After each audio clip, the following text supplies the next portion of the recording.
And then I said to Meatloaf, I said, I think this is a mistake. And he said, did someone say steak? Speaking of steak, the stakes were high when Australian blues legend, do you remember, Geoff Achison, came and sat on the couch with us a little while ago now. Do you remember Geoff? A fantastic guy, great player. Should we revisit our interview with Geoff? You know, when Geoff speaks, he kind of sounds like a dominant seventh chord. Did you know that? So this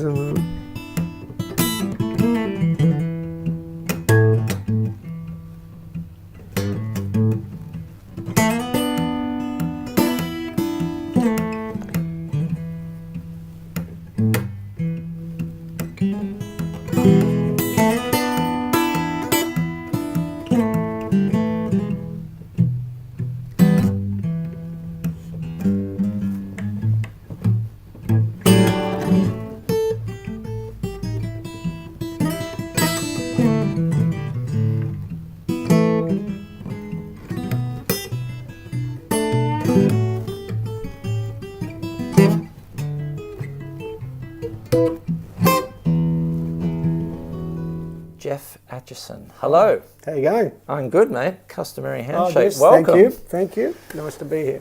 Ladies and gentlemen, Geoff is here. Let me throw a statement at you. Sure. If Dwayne Allman and John Schofield had a child born in Australia, would that be you? That would be, I don't know about that. I think it would be a bloody miracle. I don't know how they'd manage that. I think we can do it now. I've been told it's possible. Yes, we can do anything now. Yeah. Well, I've been listening to, so this morning, as I was walking to work, because my bike recently got stolen, which viewers will know about. We'll talk about I've got a song about that. Yeah. Oh, God, inner city Melbourne. But so I put on the Soul Diggers 20th anniversary. Awesome. Perfect remedy. Oh, absolutely. And I was like, okay, well, there's a little bit of Allman Brothers, there's a little bit of, there's some Schofield sort of jazz style, but then I thought, no, that's just Geoff Achison's style. Like, it's a style all of your own. Yeah. And then early this morning when I was here, I was listening to your last solo album. Yep. And that's a very acoustic sort of vibe to it. So how did you develop, okay, number one, it's hard to develop your own style for electric guitar, period. Yeah. But then to have your own style on acoustic and that sort of thing. How did you go about developing your own style? Let's talk electric. Okay, well, so my history with the electric guitar was sort of a struggle to begin with, largely because I didn't know how to play it. So at high school, in my high school years, in the first band that I was in, eventually I was handed the bass guitar because it only had four strings. That'll be easy to play.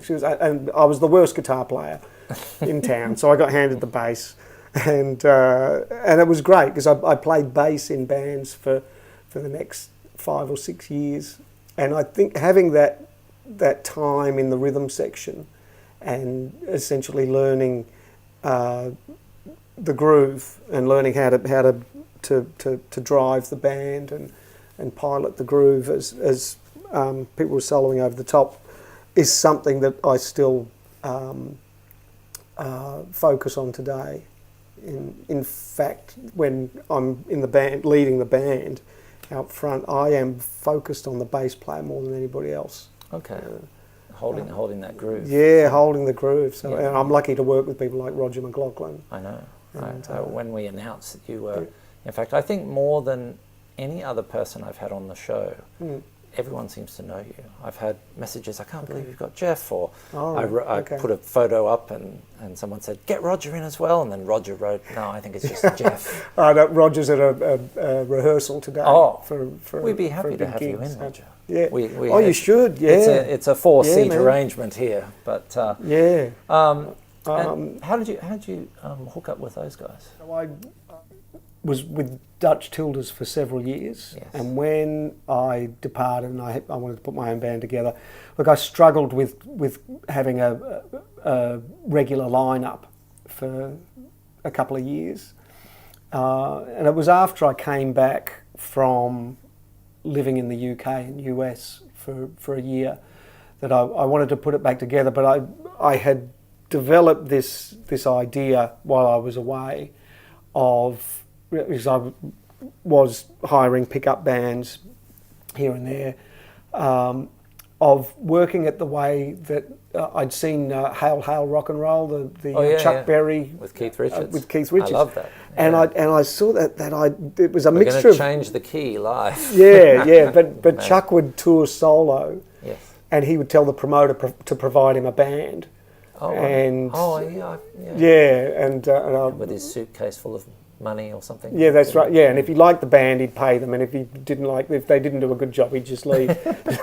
So the point for me was the idea of getting myself to these different regions where I had offers to play, and instead of tearing myself up with trying to figure out how I was going to get a band from Melbourne to Sydney or Brisbane or to the US or UK or somewhere, that it made a lot more sense to build a repertoire that was not overly complicated, and get a band in Sydney, get a bass player and a drummer and a keyboard player in Sydney to learn the stuff, and then I've only got to get me there.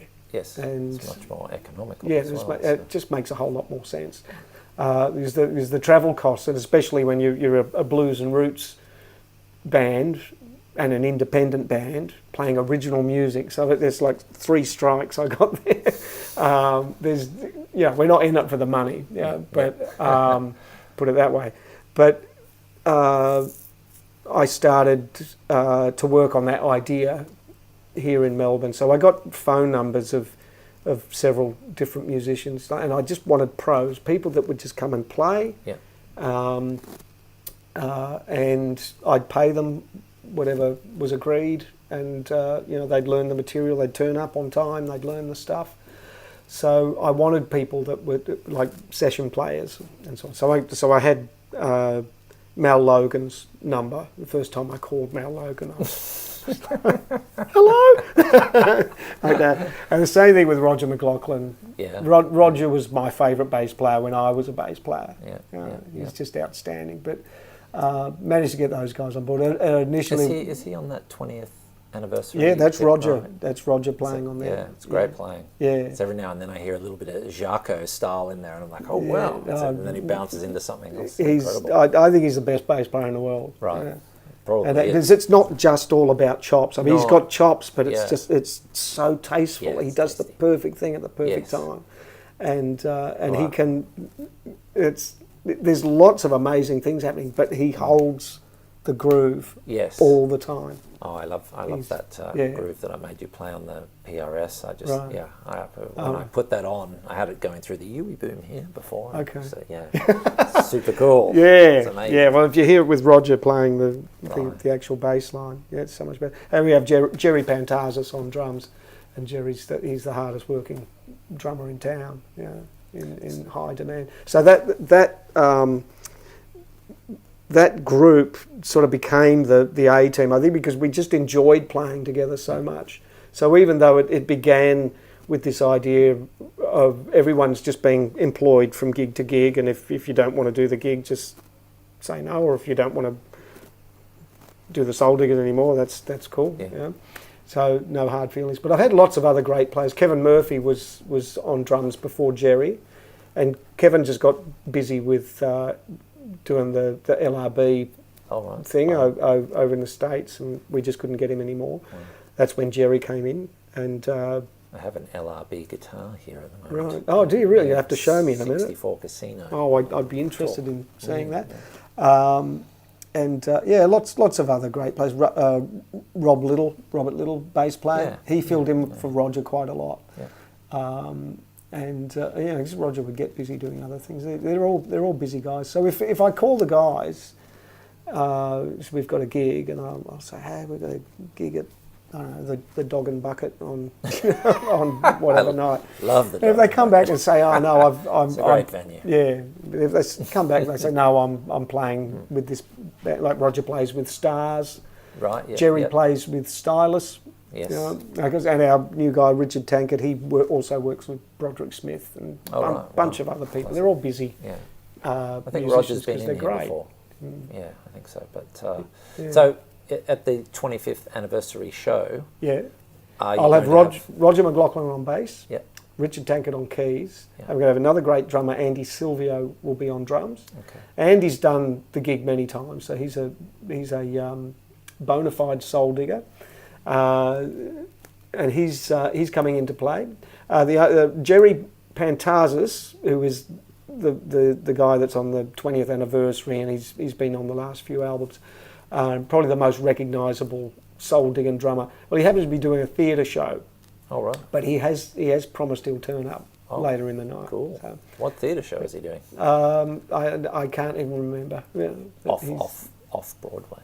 Yes, yeah, but he does that now and again. It's just part of what he does. He's a professional drummer, so he's busy.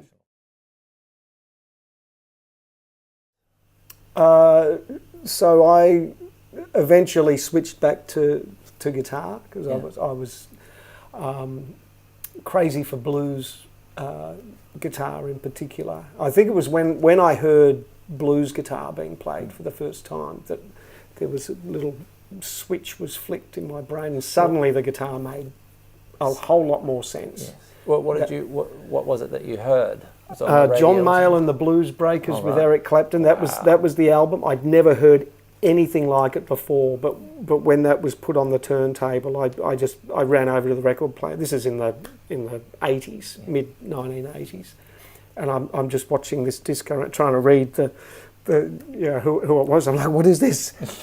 This is the sound. This is what I want to do. And That's a great record. And Clapton's guitar just sort of rips through the air. Amazing. So I began to study that in more detail. Got myself a whole bunch of blues records and So like a Freddie King. 'Cause I think Freddie King. There's a Freddie King track on that record.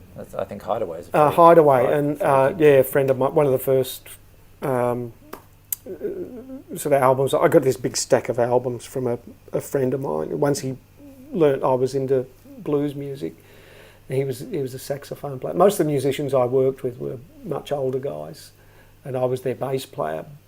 Yeah. This guy was a sax player, and he'd lived in London in the mid '60s, so he had all the John Mayall albums, but he had Freddie King and B.B. King live at the Riga, the Allman Brothers Band live at Phillip. So I got introduced to all this, Taj Mahal, all this stuff through this stack of records that he gave me, and I took them home and I copied them onto cassettes, onto TDKs, wow.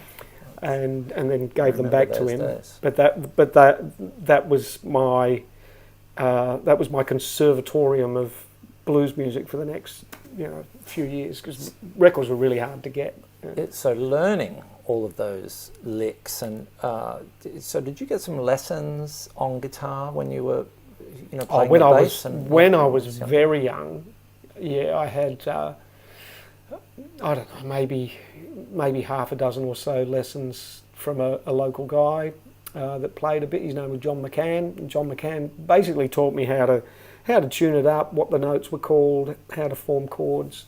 But he was trying to teach me how to read dots, and it just got to a point where I couldn't fake it anymore. That I wasn't doing the work, and I didn't like playing Little Brown Jug and Mamma Mia by ABBA was he's trying to get me to learn that, I think, because it was a hit song, and maybe thought, well, this will be really hit. Something He'll modern. like this.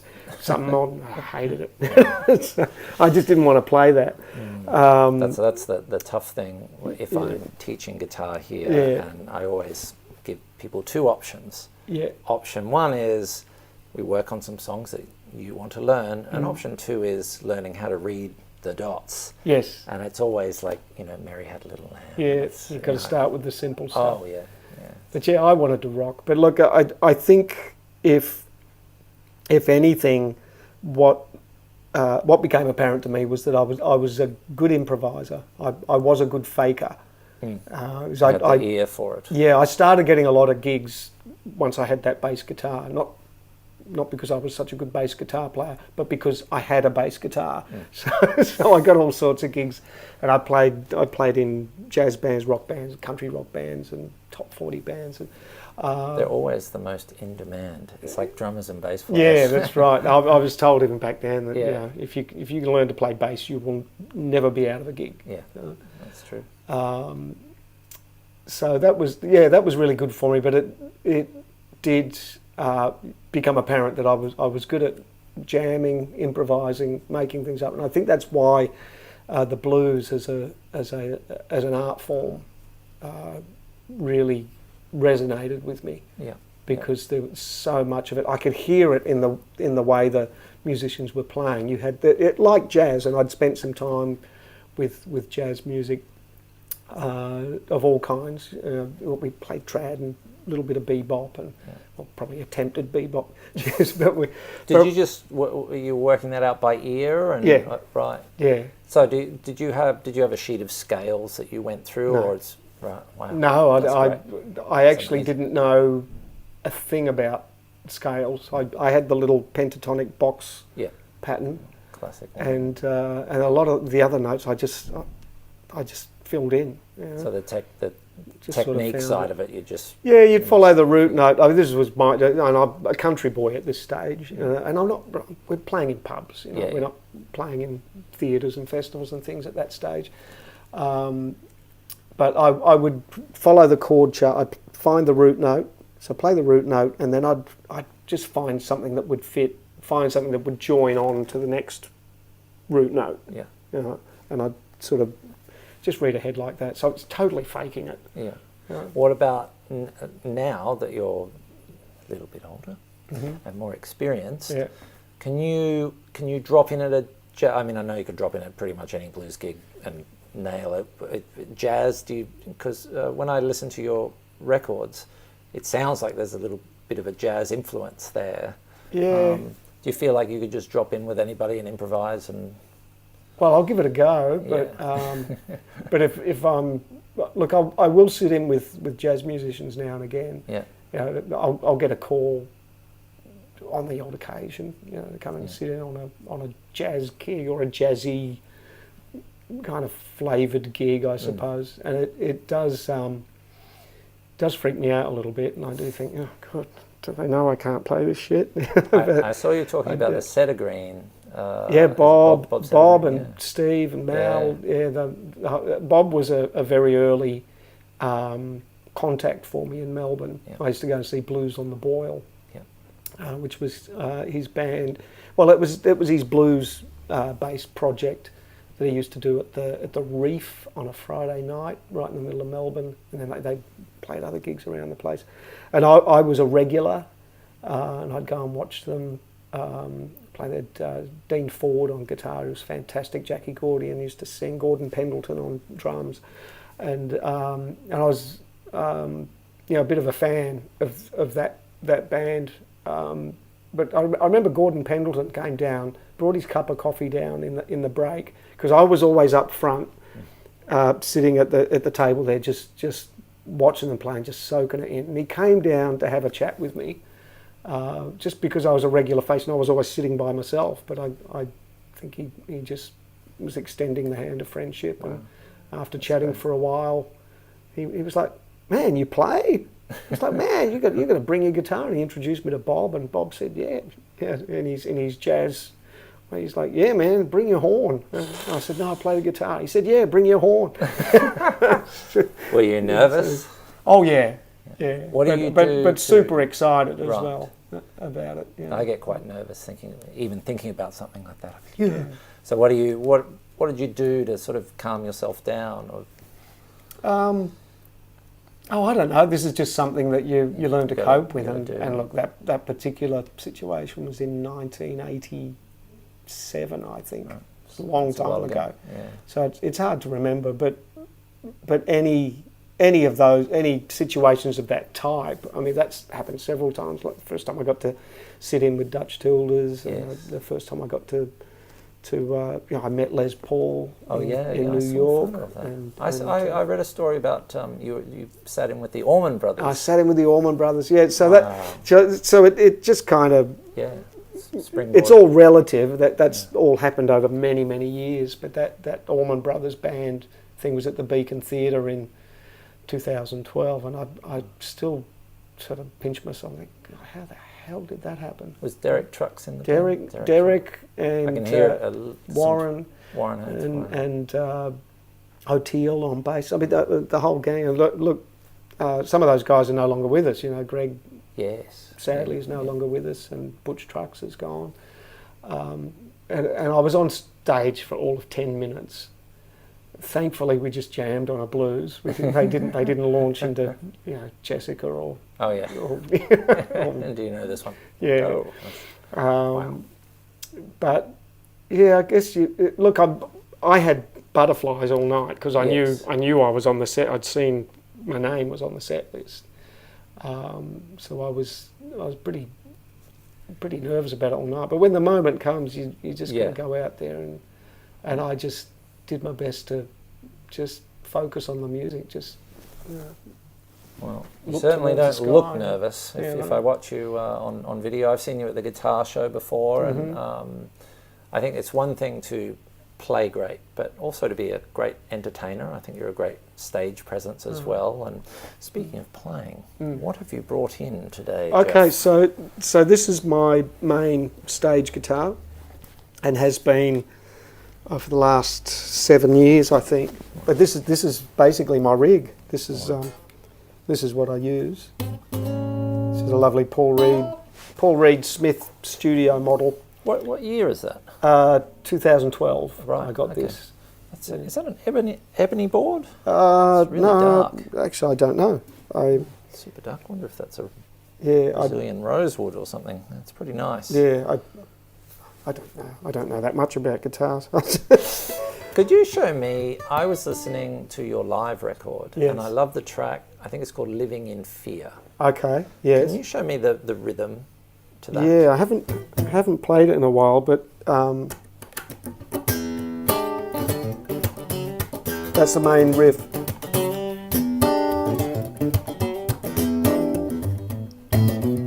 That's how we do it. Right.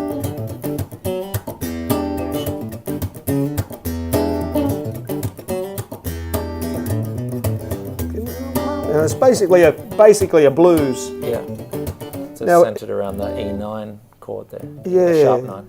E7 sharp 9. The Jimi Hendrix chord. The Hendrix chord.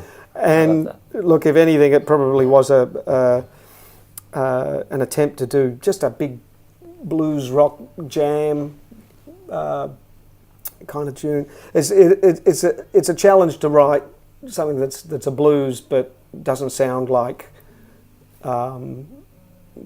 every Jimmy Reed song you ever heard. Yes. Yeah. Do you listen to like that late '60s sort of Hendrix Cream? Oh era yeah. I blues? got right into that. I think that's that psychedelic blues. The songwriting's amazing. You know. Now, Geoff, I'm going to try my second camera, the amazing second camera. Okay. Sometimes works, sometimes doesn't. No worries. Let's have a look at your gear. Your amazing pedal rack here. Are you ready? Here we go. Let's talk gear, folks. 1, 2, 3. Hey, we're on. So let's have a look at the PRS. When you're playing, can you just play, what's something that you love to play on PRS? You can play that riff again if you like. Okay, well, let's just play that riff just because I'm...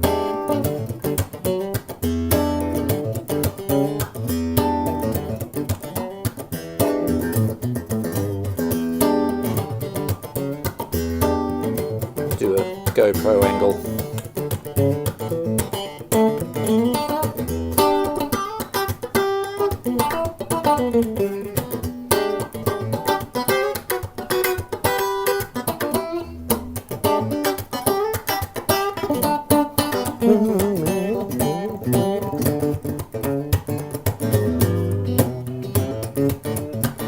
We just go to the G for a while on that tune, and we just stay there for What sort of as G? long as it's sounding good. And just jam like a over G7. that.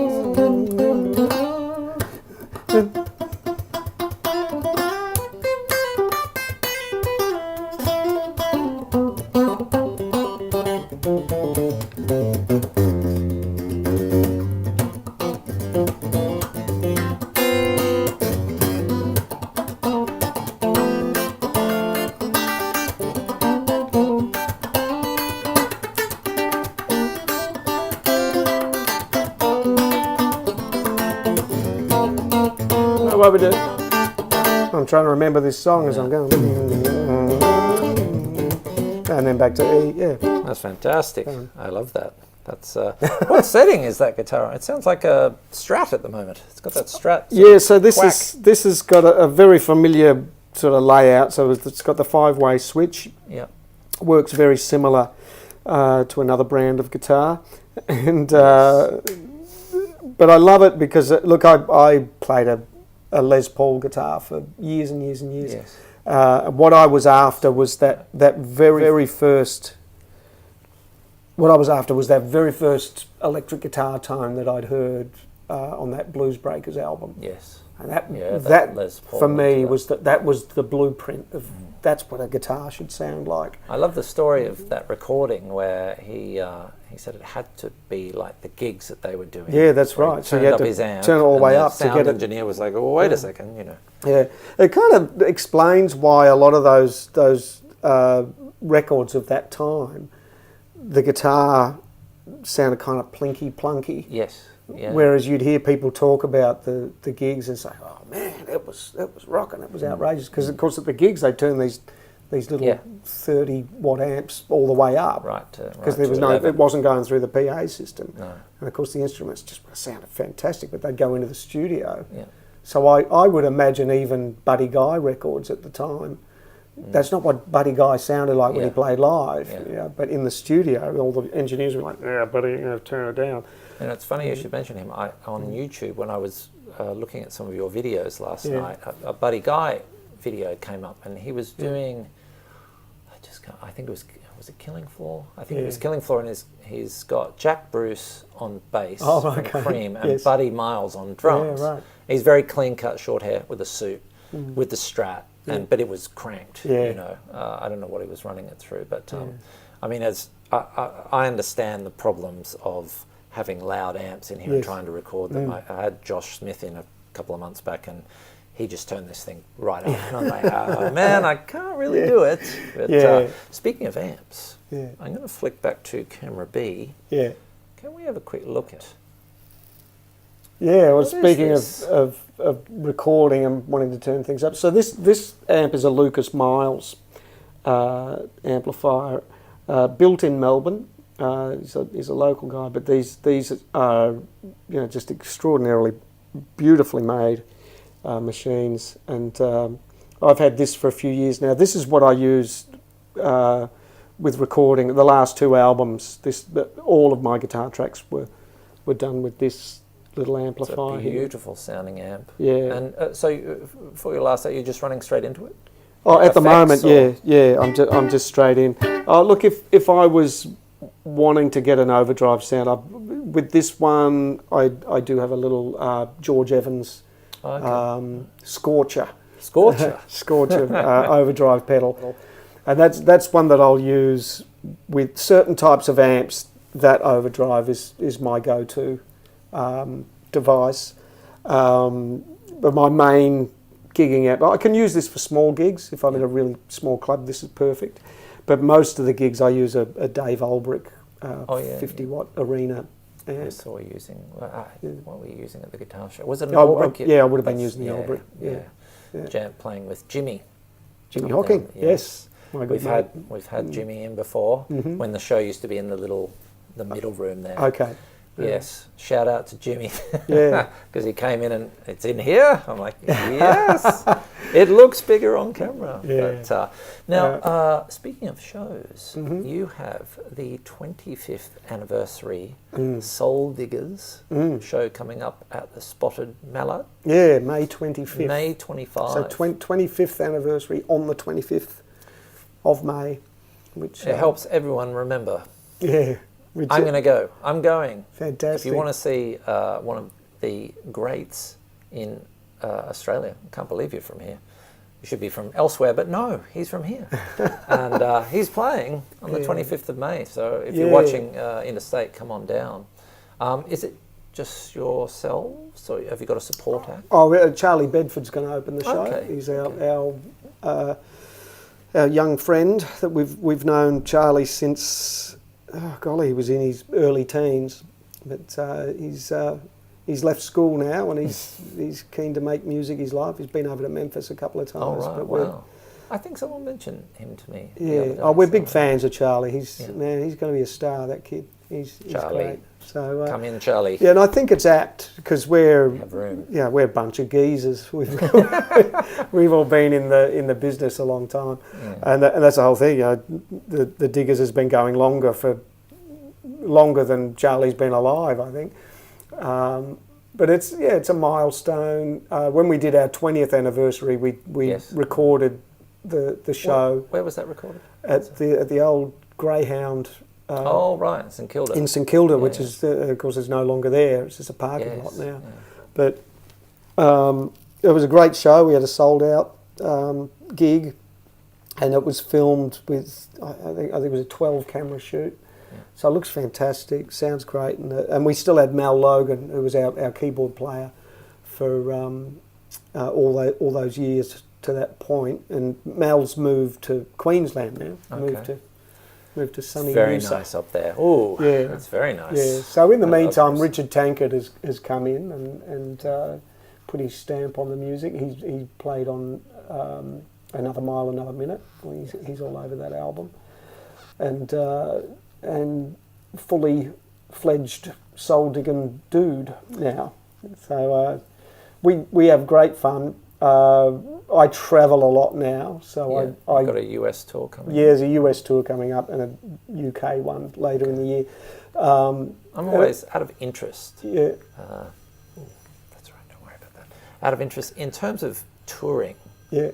Overseas. I not that I've ever done it, but why I'm asking is, does a promoter contact you and say, I'm going to sort it all out for you, or do you say, I'm going to do all this on my own bat because I've been there and done that and I understand how to do it, or how does it work? Yeah, well, look, I have very long-standing relationships overseas, but when I first got these things happening, I just went. I just bought myself a ticket, I packed my bags, and I left with a budget that would keep me going for about a year. And that's what I did instead of putting a deposit on a house. And this is in the late 90s, 1997.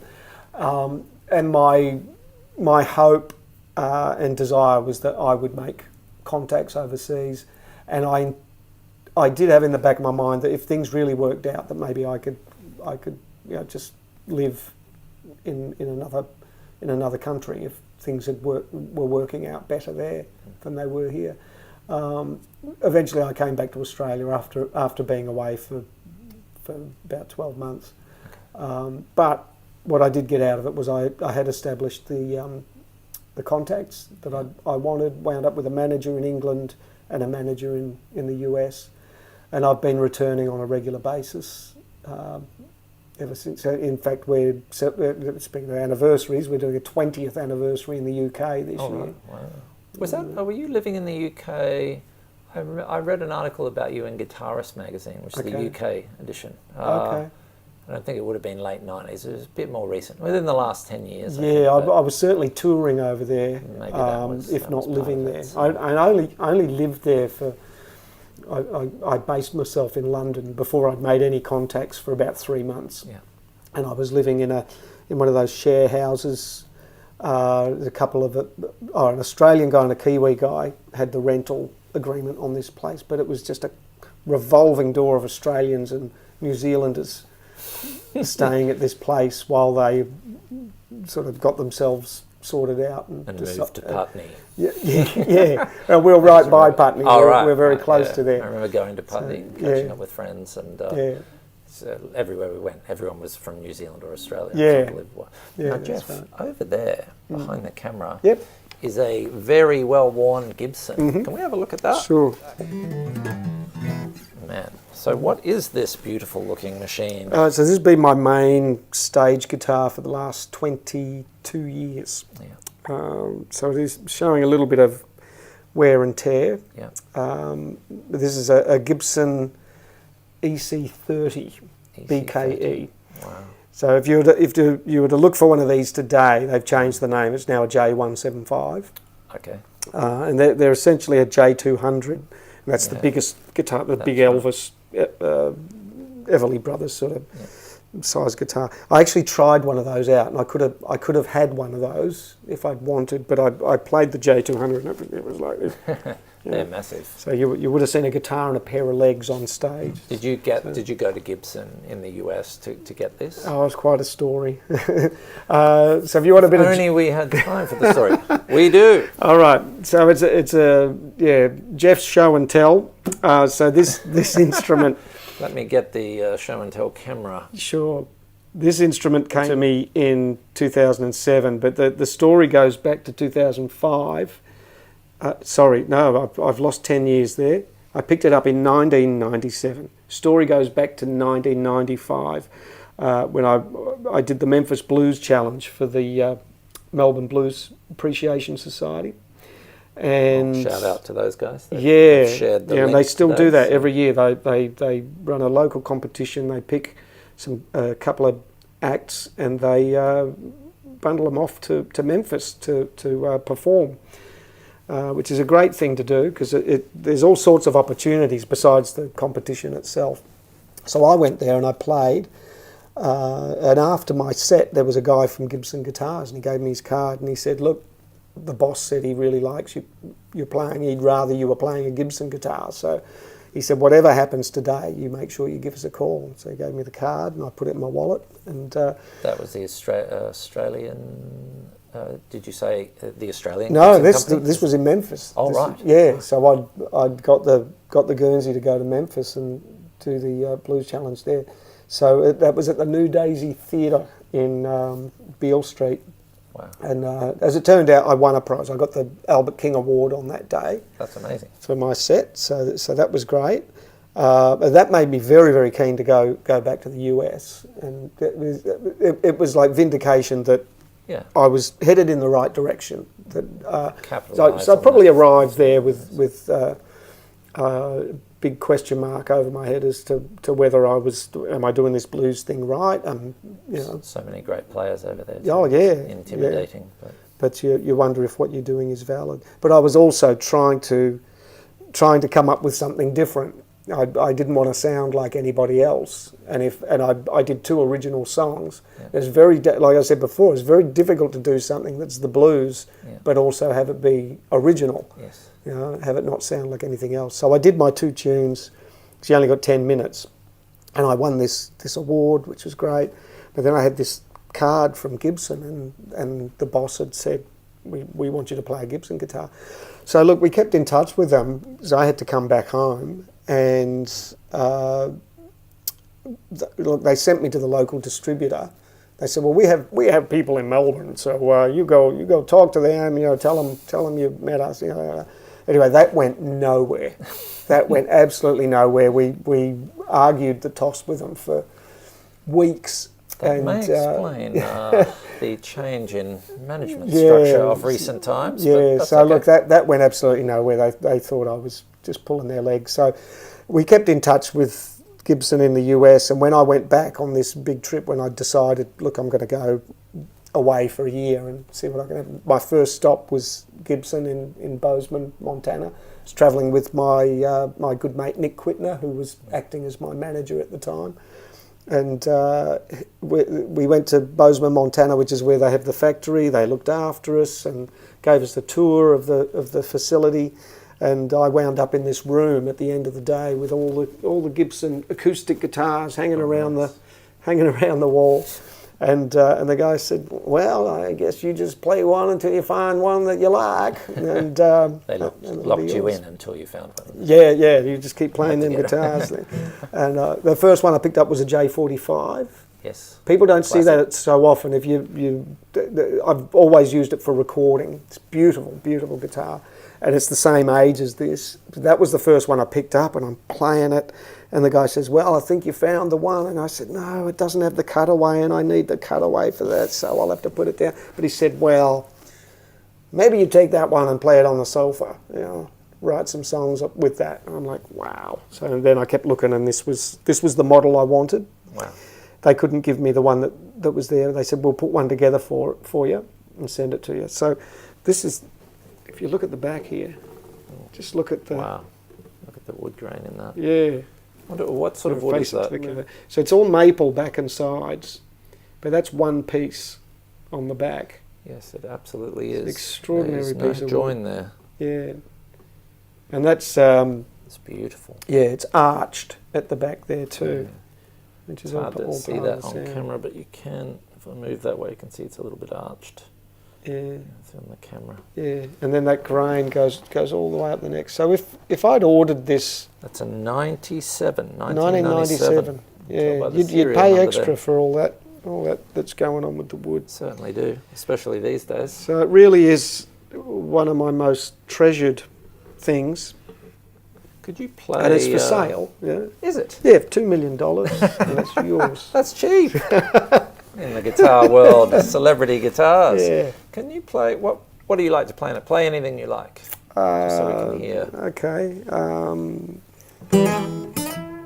So this...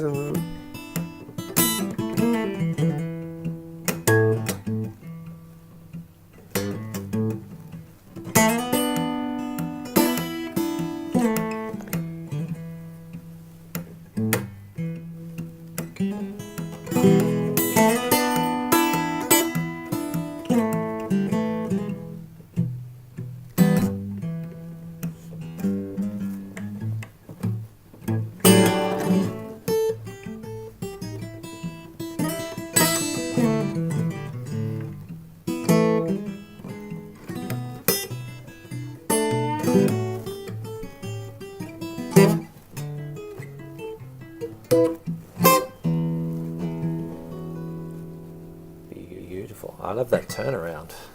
Can you show me that turnaround again? what did I do? Oh, the little rundown here. Oh, they're there. Oh, yeah. Yeah.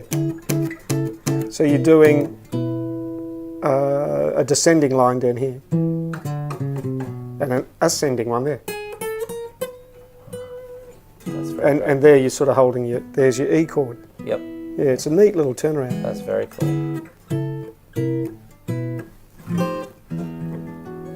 That's cool. Yeah. You're teaching as well? I like to teach, Yeah.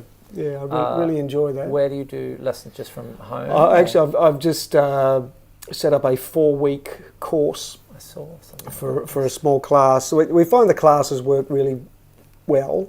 And this is the sort of teaching that I do at Fur Peace Ranch in Ohio. Yep.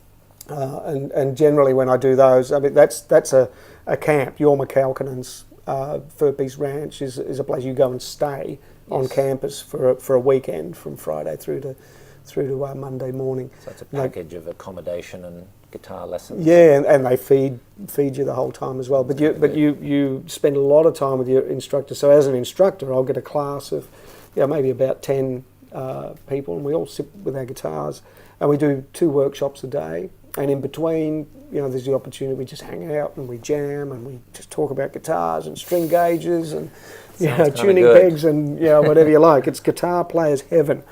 I'll tell my wife I'm just going to the supermarket and I'll come back in 2 weeks. Yeah, I have to wait for the milk. Yeah, so it's great. So I do a little bit of that style here. I do it at Blue Note College in Frankston, which is my local. When is that kicking off? I'm doing that in June, Tuesday nights in June. Okay. So it's just a small class. We do limit it to 10 people. Sometimes when we do these, we get a bit of a waiting list if we get over those numbers. Yeah. But then sometimes that encourages us to maybe do another one later on. This is the first time we've done it as a 4-week course. Usually we do it as like just one 3-hour workshop.